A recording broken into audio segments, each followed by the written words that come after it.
Grenfell speaks to Ferdy, Unger-Hamilton, President of Columbia Records UK. Congratulations on your appointment. Thank you very much. We want to talk to you today about your charitable involvement in the Grenfell tragedy. In particular, the Game for Grenfell that you helped set up on the 2nd of September. By the way, thank you so much for doing that. It was an amazing day and I really enjoyed myself. We enjoyed it too. Can you tell us how the idea came about? Grenfell Tower happened, and I think, I don't live around Grenfell, but I'm from the middle of London, and we all felt like, I think everyone I spoke to at least felt like you could know those people and those people could be you. And on a whim really, I sent a text to a guy called Tony Fernandez, and I said, let's do a match. And much to my shock, the next morning when I woke up, he'd come back to me in Malaysia time probably and said, great idea. So there we were, we were off, and he put me together with QPR, a guy called Ian Taylor and Les Ferdinand, and we all sat together and thought, how can we get a game together? And first job was to get sides together, and after making a few calls, we soon had, some really great people. Peter Crouch was one of the first ones who came back, Serge from Kasabian, Tiny Temper, David Seaman, Les got Alan Shearer, and it all grew legs. Why a celebrity football match? Why not a concert?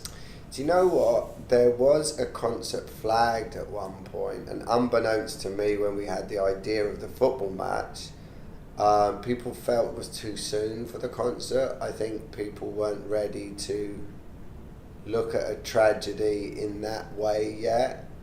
The football match felt right to me because I'm a QPR fan and I know that the club is next door to Grenfell, so that I felt like was it had a local feel to it. And then as we went in further to it, what became apparent was that it felt like, as much as it was a fundraiser, it became a community spirited get together, like a day for the community to try and restore and repair.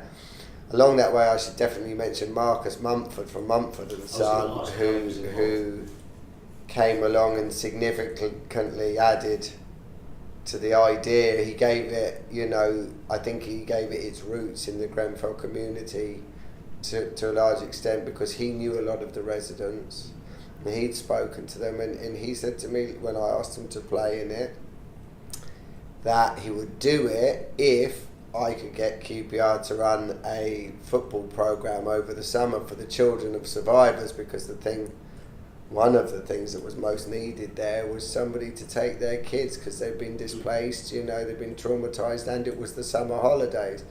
And so he had this wonderful idea, and QPR, Les, Tony, everybody was fantastic, and QPR have a community trust that really helped facilitate this, and it was born, and John Lyons, the charity, involved himself too, and so Marcus added that and brought some of the survivors into our sphere, and what ended up happening was we communicated with the survivors, the celebrities, the firemen, and tried to have, and on September the 2nd, which was 3 months after the tragedy, or 2.5 months after the tragedy, it felt like the right time for a community day and a get together, as it turned out, Yeah. So you guys, you raised a huge amount of money. Yeah, just under £1 million, I think. So half of that will go directly to the survivors,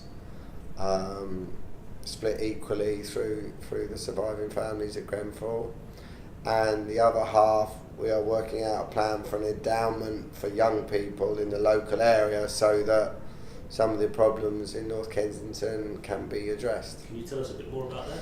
Well, I think the endowment will be for whatever the community needs. How we put it into place is still to be discussed, but if somebody wants to apply for a grant for a football summer program, for example, or some kind of arts or education, or even maybe for some local entrepreneurs. So the idea really at its very base is to help the young people of North Kensington. So is this a different charitable thing that or is it based around the Game for Grenfell? This is a trust put in place with half of the money, and all the people from Game for Grenfell are backing this. So this second half of the money is still under discussion, and the first half that's going directly to the survivors, we are trying to get to people as quickly as possible, which I'm hoping should be in the next few weeks. So can I just quickly ask as well, you've been following the story of Grenfell. In terms of, do you have any words of, parting words of wisdom for the people that are watching? I think that it is a parallel or an example of a wider problem in society, and that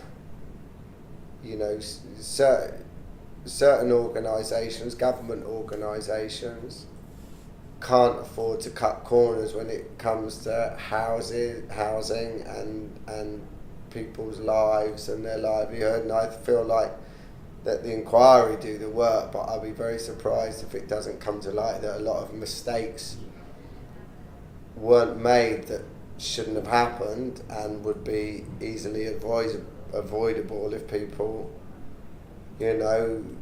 took a moment to think about the real people behind that. So I'd be very surprised if we didn't find out that we could have had fire doors, they could have had a sprinkler system, they could have had a fire alarm, lots could have been